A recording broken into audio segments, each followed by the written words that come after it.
안녕하세요. 미래를 설계하라 경제 잡학사정 고혜림입니다. 오늘 하루도 어떻게 보내셨을까요? 이 수요일 밤도 저희와 함께 경제 이야기 나누면서 편안한 밤 보내시길 바랍니다. 오늘도 두 분의 아나운서와 함께 하도록 하겠습니다. 여러분 안녕하세요. 안녕하세요. 네, 그럼 간밤에 미 증시부터 확인하고 넘어가도록 하겠습니다. 이 미국 증시 그동안 연일 사상 최고치를 기록을 했는데요. 어젯밤에는 뉴욕의 3대 지수 모두 하락을 하면서 마감을 했습니다.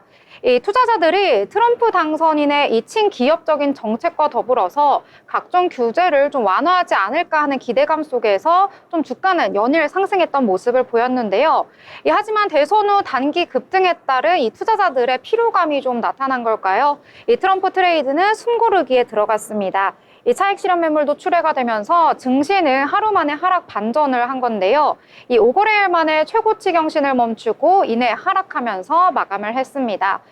특히 이번 대선 이후에 정말 최고 스타라고 할 수 있는 테슬라 같은 경우에는 6%대 내리면서 마감을 했습니다. 328.42달러에 장을 마쳤는데요. 이 대선 이후에 5거래일간 무려 35%나 올랐는데 이 상승세가 어제는 꺾이게 된 것입니다. 반면에 M7 기업 중에서는 테슬라를 제외한 모든 종목이 상승하면서 마감을 했습니다. 특히 엔비디아 같은 경우에는 2거래일 연속 하락을 하는 모습을 보였었는데 어제 엔비디아 주가는 다시 상승을 하면서 마감이 되었습니다. 2.1% 오른 148.29달러로 마감을 하면서 다시 좀 빅테크 기업들의 조금은 온기가 가고 있는 모습이 나타나고 있습니다. 그리고 비트코인 같은 경우에는 많은 분들이 최근에 관심을 가지고 있는데요. 9만 달러를 터치하기도 했습니다. 이 대선 이후에 비트코인 같은 경우에는 33%나 급등하는 모습을 보여줬었거든요. 이 비트코인에 물려있던 많은 분들이 드디어 플러스가 되었다, 드디어 빨간불이 켜졌다 이렇게 말하시는 분들이 많이 보이시더라고요. 그만큼 비트코인, 가상화폐 쪽으로도 수급이 많이 쏠리고 있는데요. 이 트럼프 랠리는 어제 조금은 주춤한 가운데 국제유가 같은 경우에는 사흘 만에 반등하는 모습을 보여줬습니다. 그동안의 국제유가 같은 경우에는 좀 많이 빠졌다라고 해서 최근에 또 이제 기름을 지금 넣어야겠다라고 말씀하시는 분들이 굉장히 많았거든요. 그런데 어제는 다시 반등을 하면서 좀 저가 매수세가 유입된 것이 아니냐 하는 시장의 판단이 들어가 있었습니다. 그리고 이번 주에는 미국의 주요 물가 지수 발표가 예정되어 있습니다. 저희 방송이 끝난 이후에는요, 이 10월에 CPI가 발표될 예정이기 때문에 함께 체크해 보시면서 여러분 투자 계획에도 함께 넣어 보시면 좋을 것 같고요. 이렇게 미증시는 그동안 너무나 잘 올라줬기 때문에 좀 숨고르기에 들어갔다 이렇게 보실 수가 있을 것 같습니다. 하지만 이번 주에 국내 증시는 국내 증시 진짜 이제는 진짜 떠나야 되는 거 아니야? 라고 생각이 들 만큼 연일 하락하는 모습을 보여줬는데요. 오늘도 정말 많이 떨어졌습니다. 분위기가 좋지 못했는데 그래도 오늘 한번 이야기를 해봐야겠죠. 보경 아나운서는 오늘장 어떻게 보셨을까요? 네, 국내 증시 연일 하락세가 지속되고 있는 가운데 시총 상위주들을 비롯해서 지금 국내 증시 약세가 지속되고 있는 모습입니다. 그래도 오늘 엔터주가 효자 노릇을 해줬는데요. 로제의 아파트 흥행과 내년 BTS 완전체 컴백에 대한 기대감 덕분입니다. 우선 로제의 아파트가 흥행이 지속되고 있습니다. 로제와 브루노 마스의 협업곡 아파트의 뮤직비디오가 무려 3억 뷰를 돌파했는데요. 지난 10월 18일 공개된 지 22일 6시간 만의 기록입니다. 이로써 로제는 무려 11년 만에 K-팝 솔로 아티스트 최단 기록을 경신을 한 건데요. 또 아파트는 빌보드 메인 차트 싱글 차트 핫 115위에 올라와 있는 가운데 빌보드 글로벌 차트에서도 3주 연속 정상을 유지하고 있습니다. 하나증권의 보고서에 따르면 구글 트렌드 내 K-팝 트래픽은 2022년 고점을 기준으로 하향이 되고 있었는데요. BTS와 블랙핑크 완전체 공백 속에서 낙수 효과가 사라졌었다고 합니다. 여기에 중국향 앨범 감소 등으로 2024년 컨센서스 영업이익은 연간 53%나 하향된 바 있다고 밝혔습니다. 다만 내년인 2025년 BTS와 블랙핑크의 컴백이 예정되어 있는데요. 특히 BTS의 경우 완전체 기준으로 2020년에서 2021년에 빌보드 핫100 1위가 집중이 되어 있는데 지난 5년간 월드 투어가 없었던 만큼 엄청난 이연 수요가 기대되고 있습니다.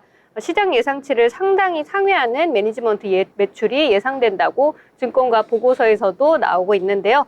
BTS의 예상 매출액은 1.2조 원 내외로 전망되고 있는 상황입니다. 이외에도 작년 10월부터 이어진 중국형 앨범 감소 현상도 성장 반전하고 있는 중이고요. 위버스와 디어유의 수익화가 시작된다는 점도 긍정적인 전망입니다. 이 같은 소식 속에서 오늘 하이브를 필두로 SM, YG 엔터테인먼트, JYP, YG 플러스 등 엔터테인먼트, 음원, 음반 관련주들이 전반적으로 강세를 보였습니다. 네. 오늘같이 정말 악세였던 이런 장에서도 그나마 좀 엔터주가 선방을 해줬다 이렇게 볼 수가 있겠는데요. 혹시 보경 아나운서 엔터 쪽에 혹시 관심 있는 아이돌 있으신가요? 저는 이제 최근에 데뷔한 투어스의 신유라는 아이돌을 참 좋아하고 있는데 보자마자 지금 사랑에 빠져버렸습니다. 아, 정말요? 네. 그러면 오늘 같은 이런 엔터주에 좀 온기가 들어간 것이 정말 반가웠겠는데요? 그렇죠. 아무래도 이제 엔터 시장이 활성화가 되면은 아이돌들도 이제 활동하기 좋은 자본이 이제 생길 테고, 그로 인해서 이제 제가 좋아하는 신유가 더 왕성하게 활동을 해주지 않을까라는 기대감이랄까? 네.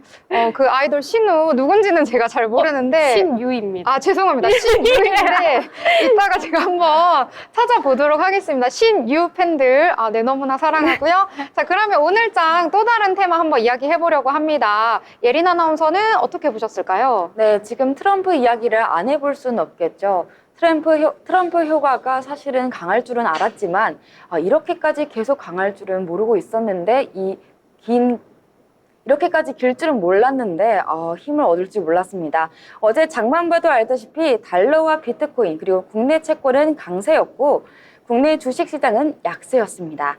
우선 달러 얘기를 조금 해보자면요. 어제 원달러 환율 종가가 2년 만에 1,400원을 돌파했습니다. 시장에서는 1,400원대 뉴 노멀 가능성이 높아졌다는 이야기도 나오고 있는데요. 이런 고환율에 따른 외국인 이탈이 어제 우리 장을 어지럽게 만들었지만 오늘도 그 영향이 끼친 모습입니다. 이런 달러 강세는 왜 계속 일어나는 걸까요? 제가 간단하게 세 가지 추려봤는데요. 트럼프의 이민 강경책이죠. 이민 강경책은 서비스 임금 인상과 제품 가격 상승으로 이어지다 보니까 인플레이션 상승을 우려한다는 것으로 이제 달러가 강세가 되는 건데요. 또 관세 강화 공약이 있습니다. 또 관세 강화 공약 역시 경기 낙관론과 수입 물가 촉발을 통해서 물가 안박을 이제 높이고 있는데요. 이는 곧 연방 준비제도의 금리 인하 속도 조절로 이어지면서 달러 강세가 이어지고 있습니다. 또 시장에서도 연준이 금리 인하를 연기할 거다. 그런 이야기들이 계속 나오고 있기 때문에 그 부분도 확인을 하셔야겠고요. 레드 수입도 생각하셔야죠. 레드 수입 우려도 강세 압력으로 작용하고 있는데요. 연방 상원에 4년 만에 또 공화당에 등극한 데 이어서 하원도 조만간 다수당을 확보할 것으로 보여지고 있습니다. 이렇게 세 가지 요인들로 인해서 지금 달러가 강세를 보이고 있는데 투자할 때는 달러를 사실 생각 안 하고 투자를 할 수 없겠죠. 특히 해외 주식을 하실 때요. 그래서 이 부분도 다 확인을 해보시면서 투자 전략을 만드시면 어떨까 그렇게 생각을 하는데요. 네. 아무래도 이 강달러가 계속되고 있으니까 이 국내 증시에서도 좀 압력을 가하고 있는 것 같습니다. 강달러 때문에 이 외국인들도 계속 국내 시장에서 이탈을 하는 것이 아니냐 이런 생각도 좀 같이 드는데요. 오늘 장 마감 기준으로는 오늘 1,406.6원으로 종가를 형성했습니다. 이제 1,400원대에 들어섰기 때문에 좀 환율이 너무 부담이다 이런 생각을 가지시는 투자자분들도 많으실 것 같다 이런 생각이 좀 드네요. 자, 그렇다면 또 다른 테마 저희 함께 찾아보려고 하는데요. 보경 아나운서는 어디에 주목하셨나요? 저는 이제 또 국내 정치와 관련된 테마를 가져왔는데요. 이번에 여야가 원전 개발 및 지원 예산을 2,138억 원 규모로 합의했다는 소식이 전해졌습니다. 이런 소식이 전해지면서 원자력 발전주 일부가 오늘 강세를 보였는데요. 이는 정부가 제출한 원안보다 1억 원 증액된 액수로 저희가 통과가 됐기 때문에 그런 부분에서 굉장히 원전 관련주가 긍정적인 탄력을 받은 것으로 보입니다. 예산 주요 항목은 원전 관련 금융 지원, ISMR 개발 등인데요. 특히 SMR 제작 지원센터 구축 사업에서 정부가 편성한 54억 800만 원보다 1억 원이 증액됐습니다. 지난해 더불어민주당은 야당 단독으로 윤석열 정부의 국정과제인 원전 생태계 정상화 관련 예산을 전액 삭감한 바 있는데요. 작년에 탈원전 기조에서 실용적인 변화가 감지된 것으로 보이고 있습니다. 한 해 만에 달라진 예산 심사 결과를 두고 여권에서는 야권에서는 민주당이 문재인 정부의 탈원전 정책 기조에서 벗어나려는 그런 기조를 보이는 것으로 해석을 하고 있는데요. 특히 실용주의를 내세운 이재명 대표가 차기 대선을 앞두고 더 이상 탈원전 노선을 고집할 필요가 없다는 현실적인 계산을 하고 있다는 분석이 나오고 있습니다. 이재명 대표는 원전의 계속운전 지지를 언급하면서 탈원전 정책 선회를 시사한 바 있는데요. 이 같은 소식 속에서 G2파워, 한양 ENG, 우진엔텍, 우리기술, 두산 에너빌리티 등 일부 원자력 발전 테마들이 상승세를 보였습니다. 네, 원전 같은 경우에는 최근 들어서 좋은 흐름 보여주다가 이번 주에는 약간은 주춤하는 모습 보여줬는데 오늘 같은 경우에는 전체적으로 다 오른 건 아니고요. 일부 관련된 종목들만 좀 오르는 경향을 보였다. 이렇게 보시면 될 것 같습니다. 저희 다양한 이야기 함께 나눠봤는데요. 저희와 함께 하시면서 미래를 위한 설계 함께 해보시길 바라겠습니다. 더불어 본 방송에서 제공하는 정보는 투자 판단에 대한 조언일 뿐 해당 종목의 가치, 상승과 하락에 대해서는 보장하지 않습니다.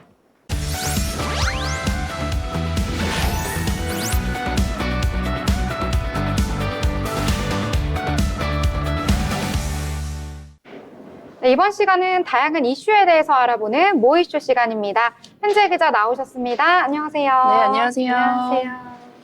네, 그러면 첫 번째 이슈부터 알아보도록 하겠습니다. 네, 오늘은 고용시장의 미래에 대한 이야기를 한번 해보려고 하는데요. 디지털 기술이 빠르게 발전하면서 고용시장에 큰 변화가 예고되고 있다고 하는데요. 네, 그렇습니다. 한국고용정보원이 발간한 보고서에 따르면 AI를 포함한 디지털 기술 혁신이 성공적으로 이루어지면 5년 뒤에는 고용이 8.5%로 줄고 10년 뒤에는 13.9%로 감소할 것이라고 예상하고 있습니다. 산업별로 보면 음식 숙박업과 운수 물류업에서 크게 고용 감소가 클 것으로 보이고 있다고 합니다. 산업별로 이렇게 큰 차이가 나는 이유가 무엇일까요? 네, 분석 결과에 따르면 주로 생산성과 효율성을 높이기 위해 서비스 산업에서는 업무 편의성 개선과 소비자 편익 증진을 위해 디지털 기술을 도입하고 있습니다. 특히 AI는 다양한 산업에서 고용 구조를 변화시키는 핵심 기술로 평가받고 있는데요. 조사에 따르면 현재 AI 기술을 이미 활용 중인 기업이 18.3%에 달한다고 합니다. 네, 18.3%면은 예상보다 굉장히 많은 수치인 것 같은데요.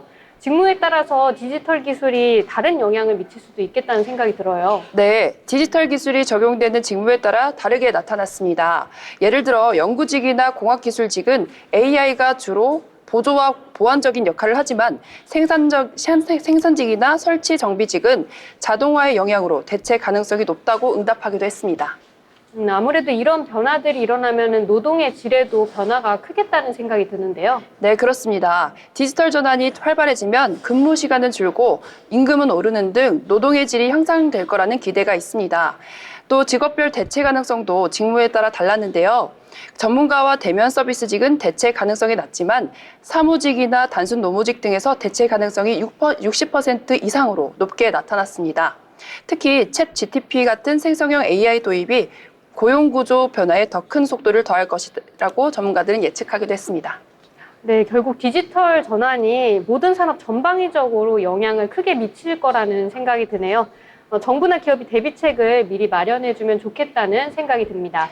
네, 맞습니다. 전문가들은 인구 감소로 인한 노동력 부족을 해결하기 위해 기술 혁신이 필수적이다라며 산업별 특성을 고려한 직무 교육이 재교육과 유휴 인력 지원책을 마련하는 게 중요하다고 말하기도 했습니다. 디지털 전환이 다양한 산업과 직업에 미치는 영향이 다르기 때문에 맞춤형 정책이 필요하다는 설명입니다.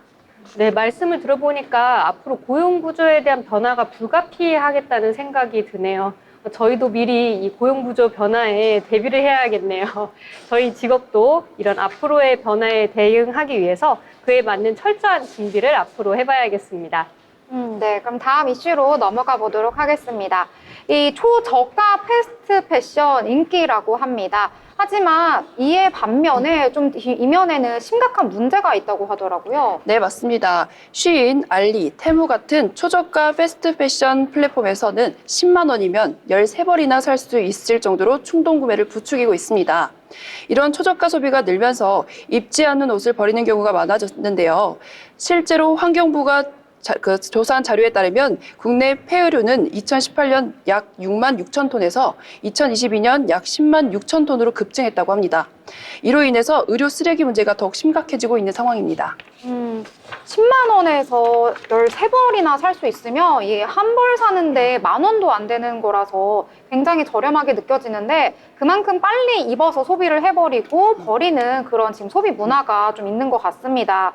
이 환경에도 되게 안 좋은 영향을 미칠 것 같다라는 생각이 드는데요. 어떤가요? 네, 최근 패션 업계에서는 이런 문제를 해결하기 위해서 순환 패션을 도입하려는 움직임이 활발합니다. 중고거래 플랫폼을 운영하거나 매장에서 헌호 수거함을 설치해 리사이클 가구로 재탄생시켜 복지시설에 기부하는 방식인데요. 또 일부 브랜드는 친환경 섬유나 재활용 원단을 사용해 제품을 제작하는 등 변화를 시도하고 있습니다. 하지만 조사에 따르면 글로벌 패션 브랜드 23곳 중 절반 이상이 여전히 폴리에스터 같은 화석 연료로 기반 섬유로 의존하고 있어 개선이 시급하다고 하고 있습니다. 그렇군요. 이 해외에서는 이와 관련해서 좀 대응을 하기 위한 구체적인 방안이 있다고 하더라고요. 네, 유럽에서는 2025년부터 패션 업계에 재활용 의무를 부여하는 법안을 도입할 예정이라고 하는데요. 프랑스는 올해 3월 세계 최초로 패스트 패션 광고를 금지하는 법을 시행하기도 했습니다. 이것은 패스트 패션이 환경에 미치는 악영향을 줄이기 위한 규제의 일환이라고 하네요. 들어보니까 국내에서도 굉장히 이 패션에 관심이 있는 분들이 많으시잖아요. 그래서 국내에도 이러한 것들이 좀 도입이 되면 좋을 것 같은데요. 네, 우리나라에서도 역시 패스트 패션이 환경에 미치는 부정적인 영향을 줄이기 위한 대책이 필요하다는 목소리가 커지고 있습니다.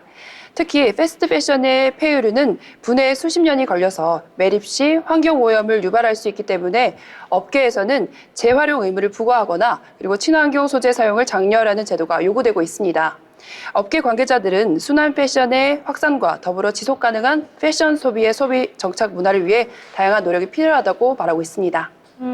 이 편리함 뒤에 숨겨진 각종 환경 문제들 이것들이 굉장히 심각하다 이렇게 느껴지는데요. 관련해서 빠르게 보완할 수 있는 대응책이 필요하다는 생각이 드는 소식이었습니다. 네, 다음 이야기도 함께 나눠보겠습니다. 최근 로제 아파트가 굉장히 흥행하고 있죠. 이처럼 K-팝 아이돌들의 활약이 굉장한데요. 제가 좋아하는 아이돌 그룹도 그렇고 요즘에 이제 10대, 20대에도 팬 활동을 하시는 분들이 참 많아요. 근데 그런 활동을 하는 분들을 노린 사기가 기승을 부리고 있다고 하네요. 네, 그렇습니다. 웹툰이나 아이돌 팬들을 노린 사기 수법이 점점 교묘해지고 있다고 합니다. 직장인 김모 씨는 웹툰 전지적 독자 시점의 팝업 스토어에서 굿즈를 구매하지 못해서 소셜미디어를 통해 대신 구매를 해주겠다는 사람에게 6만 1,000원을 입금했지만 돈만 받고 사라졌다고 합니다. 이 사기범은 팬심을 교묘히 이용해 이전에도 수십 건의 소액 사기를 저지른 것으로 드러났습니다. 같은 사람이 이렇게 여러 번 소액으로 사기를 저지른 거네요. 팬들 입장에서는 같은 팬이라고 생각해서 믿고 의지했는데 정말 화가 나고 속상했겠어요. 네, 아이돌 그룹 팬들도 비슷한 피해를 보고 있었는데요. 더보이즈 팬 조모 씨는 방송국 방청권 사기에 이어 공연표 사기로 2차례나 피해를 봤다고 호소했습니다. 고등학생 정모 양은 아르바이트로 모은 돈 30만 원을 공연표 사기로 잃었다고 하는데요. 사기범들은 같은 팬임을 내세우면서 취미나 좋아하는 멤버 이야기를 주고받아 피해자들의 경계심을 낮추는 수법을 활용했다고 합니다. 네, 이런 공연이나 이런 방청권도 그렇고 한정판 굿즈나 포토카드 같은 걸 이렇게 빠르게 사고 싶은 팬들의 마음을 악용하는 경우가 많다고 들었어요. 네, 굿즈나 콘서트표 같은 사고 싶은 팬들의 간절한 마음을 악용한 수법인데요. SNS나 오픈 채팅방에서 대리구매나 공동구매를 제안한 뒤 돈을 받고 잠적하는 방식이었습니다. 팬들 사이에서 유행하는 특정 아이템이나 굿즈, 그리고 공연 티켓 같은 품목은 한정된 수량으로만 판매하기 때문에 더욱 조급한 심리를 유발하기 때문입니다. 이렇게 순수한 팬심을 이용해서 사기를 친다니 정말 너무 악질적이라는 생각이 들어요. 이런 피해를 막으려면 팬들도 주의가 필요하겠네요. 네, 전문가들은 가능하면 공식 판매처나 믿을 수 있는 플랫폼을 통해 구매를 권장한다고 말하기도 했고요. 또 같은 취미나 사적인 대화를 통해 경계심을 낮추는 사기 수법이 늘고 있어 주의가 필요하다고도 강조하기도 했습니다. 네, 이렇게 순수한 팬심을 이용한 나쁜 사기가 더 이상 성행하지 않았으면 하는 마음이네요. 이런 피해가 더 이상 없기를 바라면서 주의 깊게 대응하는 자세도 함께 갖춰야겠습니다. 네, 오늘도 3가지 다양한 이슈들 저희 알아봤습니다. 함께해 주신 편지혜 기자 감사합니다. 네.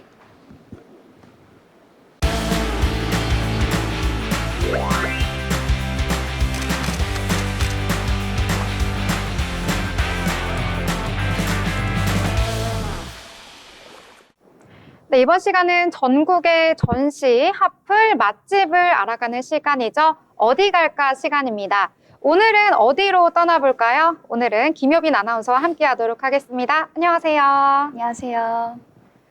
네, 그러면 오늘은 어디로 떠나볼까요? 네, 가을하면 빼놓을 수 없는 게 바로 단풍놀이죠. 사실 제가 아직 단풍 구경을 못 다녀와서 어디 갈까 좀 알아보다가 이제 알게 된 곳인데요. 바로 경기도 광주에 있는 화담숲 단풍축제를 소개해 드릴까 합니다. 단풍 축제 너무 좋죠. 단풍 구경 저도 못했는데 경기도 광주면 굉장히 가까울 것 같아요. 네, 맞습니다. 서울에서 약 40분 정도의 거리에 있고요. 생태 수목원으로 만들어져 있습니다. 접근성이 좋아서 특히 인기가 많은데요. 한국관광 100선에 2회 연속으로 선정된 곳이기도 합니다. 현재 홈페이지를 통한 온라인 사전 예약을 하셔야 화담숲 입장과 모노레일 탑승이 가능하다고 합니다. 이는 쾌적한 관람을 위해 입장객 수를 제한한 것이라고 하네요. 화담숲에 대해 조금 더 자세히 설명드리자면 화담숲은 국내 최고의 단풍 명소로 꼽히고 있는데요. 400여 품종의 형형색색 단풍이 장관을 이루고 있습니다. 16개의 테마원과 국내 자생식물 4천여 종을 수집하여 전시하고 있는데요. 관람 시절이자 멸종 위기의 동식물을 복원하여 자연 속에 자리 잡게 하는 생태계 복원을 목표로 한 현장 연구 시설입니다. 이 시청자분들께서 사진 보고 정말 가고 싶다. 너무 알록달록 예쁘다. 이런 생각이 좀 드실 것 같아요. 오늘 의상도 굉장히 은행잎 같은 옷을 입고 오셨네요. 네, 노렸습니다. 네, 그러면 이 화담숲 도대체 언제까지 하는 건지, 언제까지는 꼭 가야지 그래도 볼 수 있는 건지 좀 알려주세요. 네, 지금 이제 가을이 얼마 남지 않은 만큼 이제 축제 기한도 얼마 남지 않았는데요. 바로 11월 17일 이번 주 일요일까지입니다. 그리고 11월 운영 시간은 8시 반부터 오후 5시까지고요. 입장 마감은 오후 4시까지입니다. 그러면 이번 주말이 마지막 기회가 되겠네요. 네, 사실 이제 그렇기도 하지만 화담숲은 이제 4계절이 모두 아름다운 것으로 굉장히 유명합니다. 봄에는 분홍빛 벚꽃이 숲을 가득 메우고요. 그리고 여름에는 산수국이 굉장히 가득합니다. 그리고 겨울에는 새하얀 눈꽃이 절경인 풍경을 보여주고요. 이번에 단풍 구경을 못 가신다면 이제 계절에 상관없이 꼭 한번 방문해 보시는 것을 추천해 드립니다. 이 겨울 사진 보니까 눈이 막 내려 있는 게 막 겨울왕국 와 있는 것 같고 굉장히 예쁜데요. 또 이 안에는 화담채라는 게 있다고 하더라고요. 화담채는 뭔가요? 화담숲 안에 화담채라는 곳이 있는데요. 화담채는 화담숲의 복합 문화 공간으로 화담숲을 주제로 한 아트 전시 공간입니다. 별채인 미디어관은 약 137평 규모의 미디어 아트 전용관으로 몰입감 극대화를 위해 7m 높이로 신축되었습니다. 개관 작품으로는 2개의 미디어 아트 작품이 준비되어 있습니다. 아트 작품까지 감상할 수 있다니 너무 좋을 것 같아요. 혹시 입장료가 있다면 어떻게 될까요? 네, 입장료는 이제 성인은 11,000원, 경로와 청소년은 9,000원, 그리고 어린이는 7,000원입니다. 모노레일 요금은 구간에 따라 가격이 다른데요. 이제 성인 기준 한 구간은 5,000원, 2구간은 7,000원, 그리고 순환 기간은 9,000원입니다. 입장료가 제 생각보다는 그래도 비싸지 않은 것 같아서 좀 가보면 좋을 것 같은데요. 저는 화담숲 엄청 많이 들었거든요. 그래서 또 궁금한 게 이 이름에 뜻이 또 있을까요? 네, 맞습니다. 이제 화담숲의 화답은 정답게 이야기를 나누다라는 의미를 갖고 있는데요. 화담숲은 인간과 자연이 교감할 수 있는 생태 공간을 지향합니다.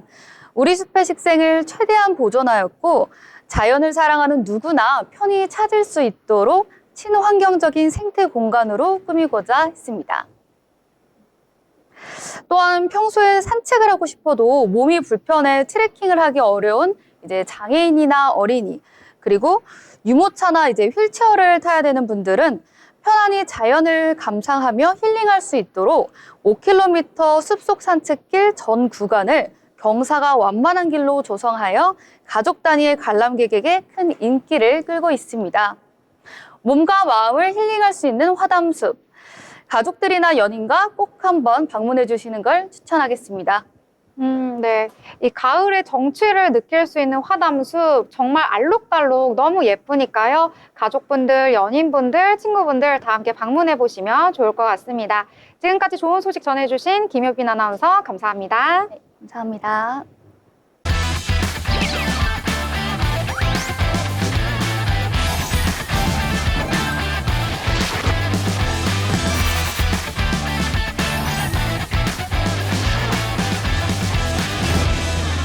돈을 잘 벌고 싶은 이 고수가 되고 싶은 아나운서들이 모여서 경제 이야기, 주식 이야기 해보는 시간인데요. 돈의 맛 시간입니다.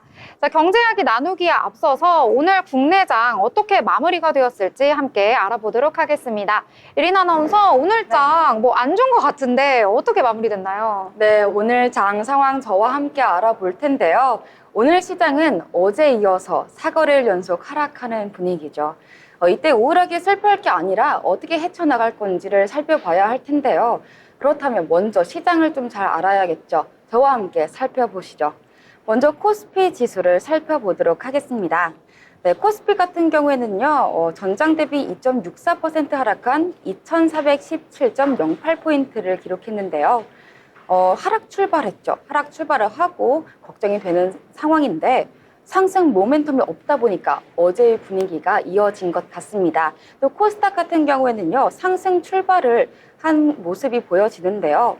그렇지만 바로 떨어지면서 이제 계속 하락하다가 결국에는 우하향하면서 하락 마감을 했습니다. 코스닥 같은 경우에는요, 2.94% 하락한 689.65포인트를 기록했습니다. 네, 그러면 업종도 조금 살펴보도록 할 텐데요. 코스피 같은 경우에는요, 상승한 종목이 딱 두 가지죠. 전기가스업 그리고 운수창고고요. 그다음에 하락한 종목들이 거의 다 대부분인데 그 중에서도 철강, 금속 이 8%대의 하락세를 보였습니다. 또 전기전자와 제조업 전기전자와 제조업은 3%대의 하락세를 보였고요. 코스닥 같은 경우에도요. 네. 오직 오락이랑 문화 테마만 이 업종만 이제 하락했고 그다음에 코스닥 운송장비랑 부품은 4%대, 또 기타 서비스, 일반 전기전자, 화학 순으로 업종이 지금 하락하는 모습을 보여주고 있습니다. 네, 그렇다면 수급 상황도 봐야 할 텐데요. 코스피 같은 경우에는요, 외국인만 매도한 모습이죠. 대신 외국인이 7,145억 원을 매도 우위하는 모습을 보여줬고요. 개인과 기관은 각각 6,522억 원 그리고 182억 원 담아내는 모습이었습니다. 코스닥 같은 경우에도 개인과 외국인이 팔아내는 모습인데 각각 244억 원 그리고 91억 원 덜어내는 모습이었고 기관 같은 경우에 382억 원 매수 우위를 보였습니다. 네, 그렇다면 우리 시총 상위 종목들 살펴보겠습니다. 먼저 코스피 시총 상위 종목들입니다. 삼성전자, 네, 얘기를 안 할 수가 없는데요. 외국인 매도세는 국내 증시의 대장주인 삼성전자에 몰린 모습입니다. 삼성전자는 오늘도 52주 신저가를 경신했는데요. 4거래일 연속 신저가죠. 지난 9월 3일부터 오늘까지 46거래일 중에서 지난 28일과 29일 이 단 이틀을 빼놓고는 44거래일 동안 순매도를 기록했다고 합니다. 보시면 알다시피 지금 반도체가 힘을 내지 못하는 상황인데요. 반도체주 힘을 못 받는 이유가 있죠. 시장에선 트럼프 당선인이 고율 관세로 대표되는 보무역주의를 지지하고 있는데요. 그러다 보니까 수출 중심인 국내 기업들의 실적이 장기적으로 봤을 때는 약한 모습이지 않을까 이런 생각들 때문에 이제 우려가 돼가지고 이제 반도체주가 강한 모습을 못 보여주고 있는데 그래서 시장에서는 오는 20일에 나올 엔비디아 실적 발표가 반도체주 반등의 계기가 되지 않을까 이렇게 생각을 하고 있습니다. 신석환 대신증권연구원은 이번 엔비디아 실적 발표 및 가이던스가 향후 AI 반도체 밸류체인 주가의 분수령으로 작용할 것이라고 밝힌 바가 있는데요. 그런 만큼 저희와 함께 해외 기업의 실적도 확인해 볼 필요가 있겠죠. 그렇다면 이번에 다른 종목들도 한번 살펴보도록 하겠습니다. LG 에너지 솔루션, 어제 테슬라 관련 호재로 강한 모습이었지만 오늘은 파란불을 켠 모습이었습니다. 전일 대비 3.51% 하락한 41만 2천 원을 기록했습니다. 여기 보면 또 셀트리온 같은 경우에는 오늘 오전에는 계속 강한 모습이었다가 지금은 또 하락으로 돌아섰는데 오전에 ESG 평가에서 통합 등급 A급을 획득했다는 소식과 함께 최근 미국 트럼프 2기 정부 출범을 앞두고 셀트리온의 주요 사업인 바이오시밀러와 CDMO 기회가 확대될 것이라는 전망에 빨간불을 켠 모습이었지만 지금은 다시 또 하락한 모습을 보여주고 있습니다. 이렇게 1위부터 10위 중에서 딱 네이버를 제외한 모든 종목들이 지금 하락한 분위기지만 네이버 같은 경우에는 0.44% 상승한 18만 2,200원을 보여주고 있습니다. 코스닥 종목들도 살펴보도록 하겠습니다.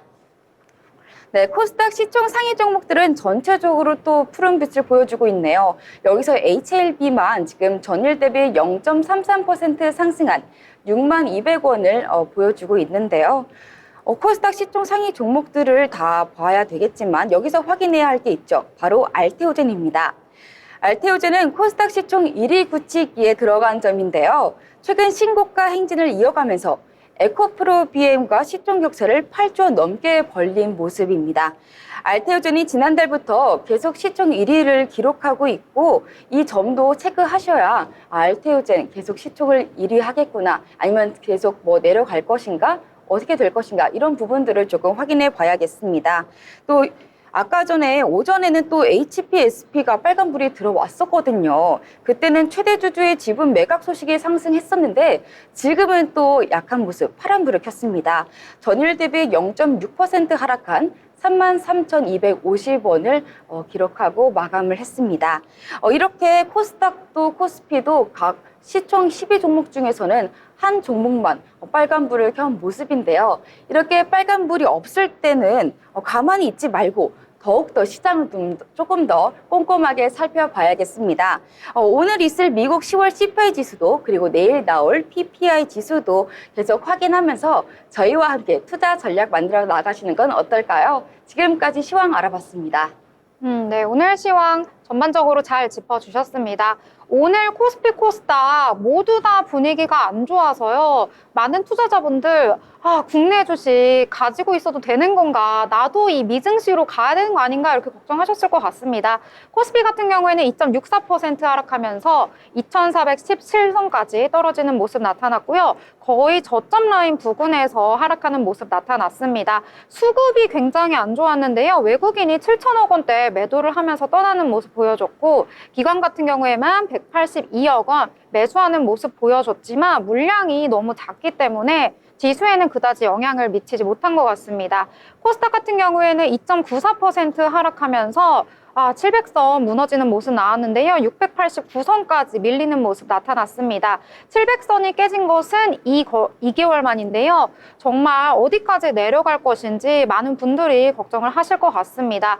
특히 아까도 이제 예린 아나운서가 말씀해 주셨지만 삼성전자가 오늘 4.53%나 떨어지는 모습 나타났거든요. 56,600원에서 종가를 이제 형성을 하면서 삼성전자 외국인들도 지금 계속해서 팔고 있는 모습 나타나고 있고요. 지금 4만 전자까지 떨어지는 것이 아닐까라는 생각까지 들 정도로 지금 좀 심각한 모습이 아닌가 싶습니다. 4년 5개월 만에 최저가를 쓰는 모습을 보여줬거든요. 이 삼성전자 같은 경우에는 정말 국민주라고 할 수 있을 만큼 예전에 막 그런 말이 있었잖아요. 삼성전자만 오랫동안 꾸준히 모으면 된다라고 해서 가지고 계신 분들 많으실 것 같아요. 삼성전자는 이제 망하진 않으니까 가지고 있으면 언젠가는 좀 빛을 보겠지라고 생각을 하셨을 것 같은데 가지고 계신 분들은 많이 속상하실 것 같습니다.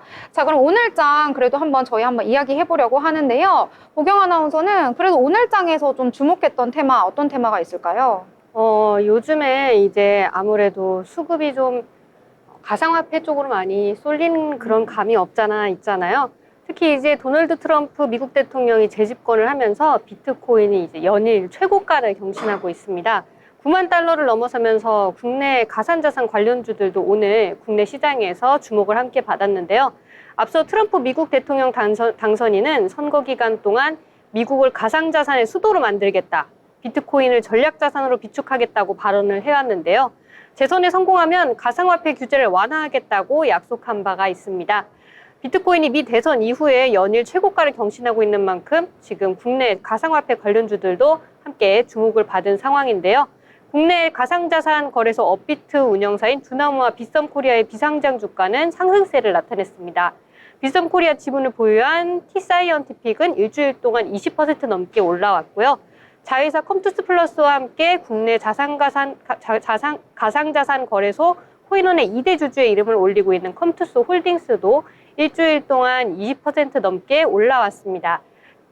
두나무 지분을 보유하고 있는 하나투자증권과 우리기술투자 주가도 지난 일주일간 꾸준히 상승세를 보여온 상황입니다. 네. 비트코인 이 자산은 이제 정해져 있으니까 이게 어디로 좀 수급이 이동을 하느냐에 따라서 좀 계속 등락을 반복하고 있는 것 같은데요. 최근 들어서의 흐름을 보면은 이 국내 증시 쪽으로는 계속 수급이 빠져나가고 있고 이 한정된 수급이 뭐 미증시라든지 특히 비트코인 쪽, 가상화폐 쪽으로 많이 빠지고 있다라고 보시면 될 것 같습니다. 이 대장주인 비트코인이 올라가니까요. 알트코인도 좀 동반해서 올라가고 있다 이런 이야기가 나오고 있는데 이 보경 아나운서는 아까 들어보니까 좀 비트코인 지금 플러스권에서 수익을 보고 계시다고요? 네. 이제 비트코인 상승을 어느 정도 이제 예감을 하고 있었기 때문에 이제 반감기도 있고 네. 해서 조금 이제 아주 조금 네. 소액을 투자를 해서 2배 이상 수익을 보고 있습니다. 아, 정말요? 네. 예전에는 그 SK 하이닉스 넣어서 치킨을 얻으셨잖아요. 네. 지금은 어느 정도인가요? 치킨을 그래도 한 100마리 정도 사 먹을 수 있을 것 같은데. 아, 치킨 100마리 정도? 네. 아, 치킨 다음에 한번 네. 저희 함께 치킨 파티를 열어야 될 정도. 오, 그래도 대단한데요? 아하하.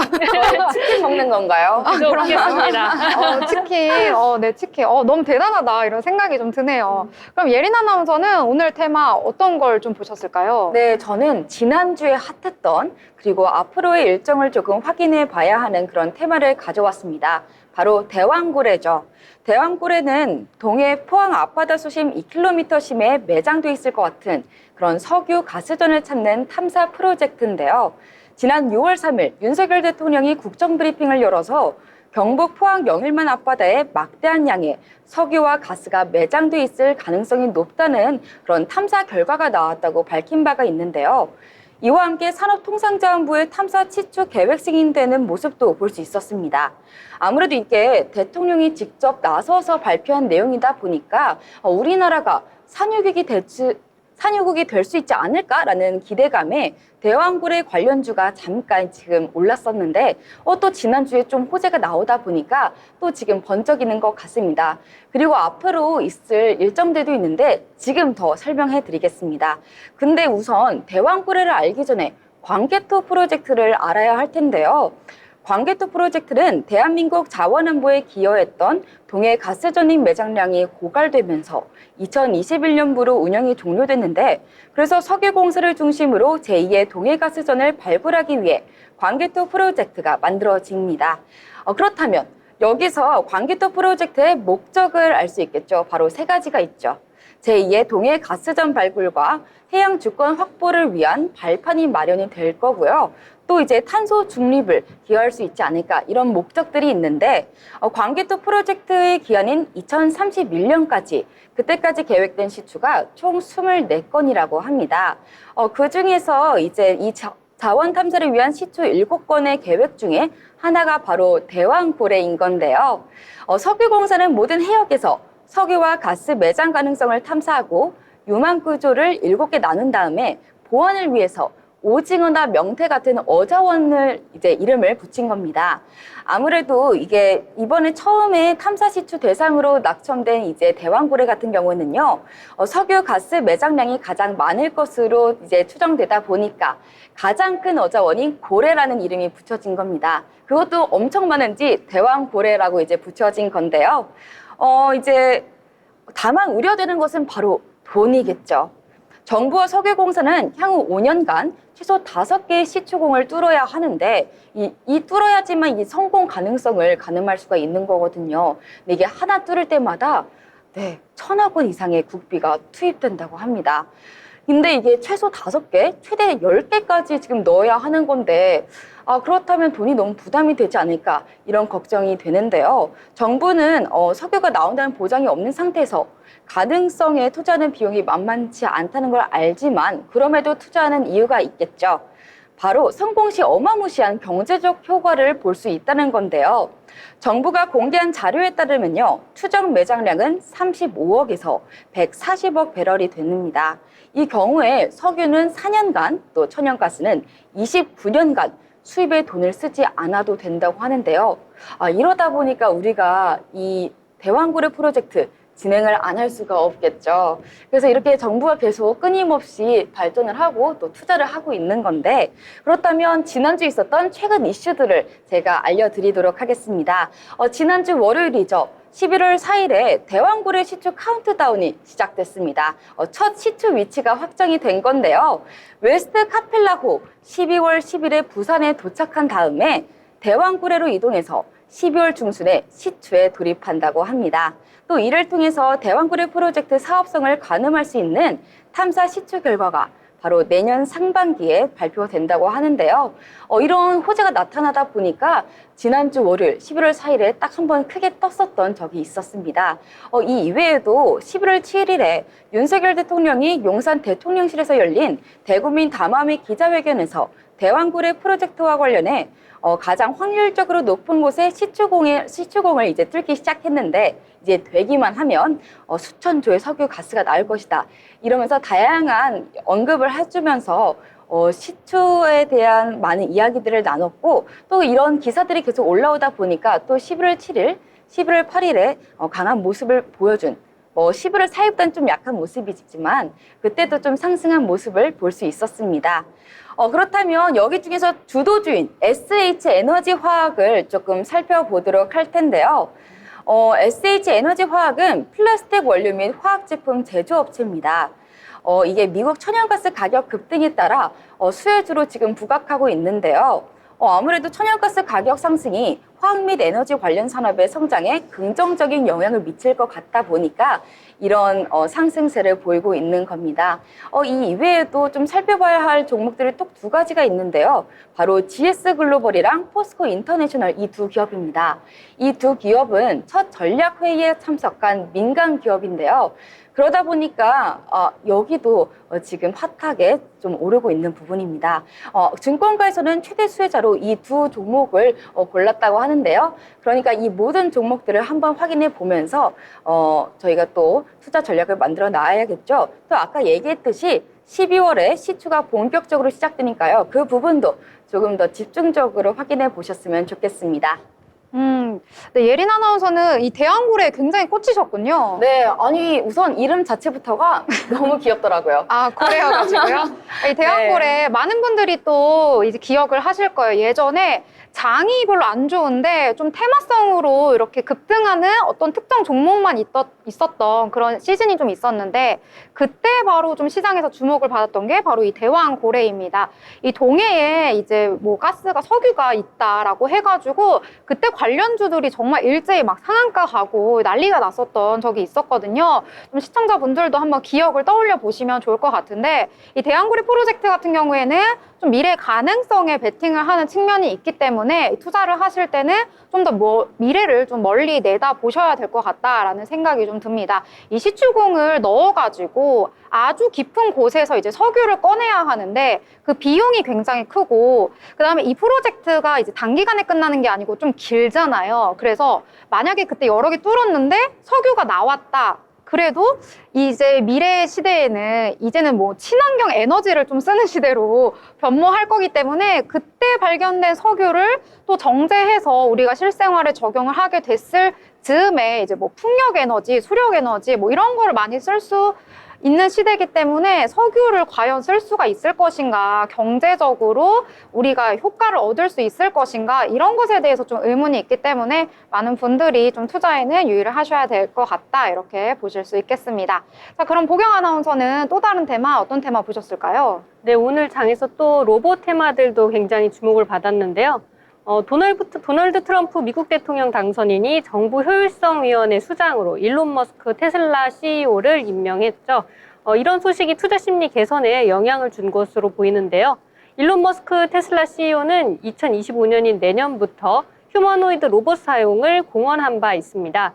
머스크는 지난달 28일 사우디아라비아 리야드에서 열린 미래투자 이니셔티브에서 화상 대담자로 나와서 2040년에는 휴머노이드가 100억 개가 넘을 것이라고 전망을 했는데요.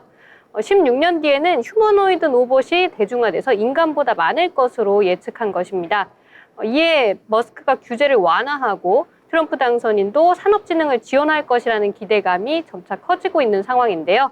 이 같은 소식이 호재로 작용하면서 우리 시장 오늘 서비스형 로봇 테마 주목을 받았습니다. 오늘 상한가를 기록한 휴림 로봇을 비롯해서 유진 로봇, 해성 에어로, 시메스 등이 강세를 보였습니다. 네, 이렇게 좀 테슬라와 일론 머스크와 관련된 종목들만 최근 들어서 상승을 하고 있는 것 같은데요. 혹시 관련해서 또 스페이스 X도 오늘 강세 보였더라고요. 이 부분도 짧게 한번 소개해 주시겠어요?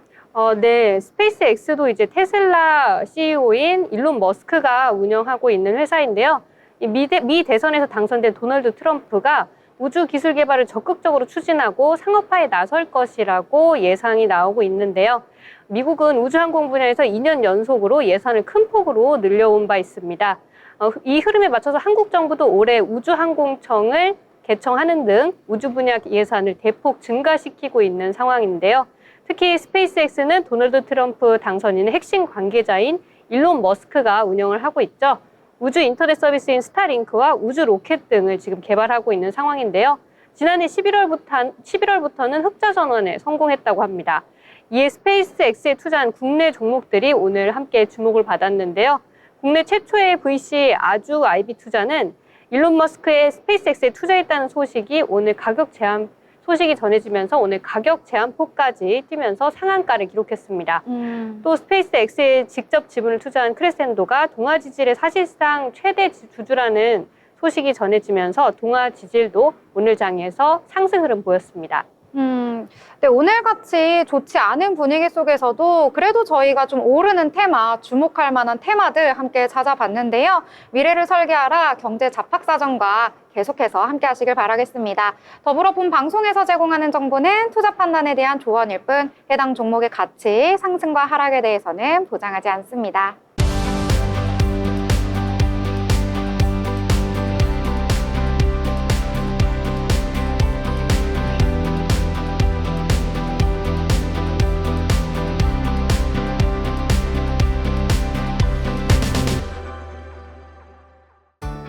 오늘도 저희 경제 이야기 함께 즐겁게 나눠봤는데요. 방송이 끝난 이후에 10월에 CPI 지수도 발표가 되니까요. 함께 체크를 해보시면 좋을 것 같습니다.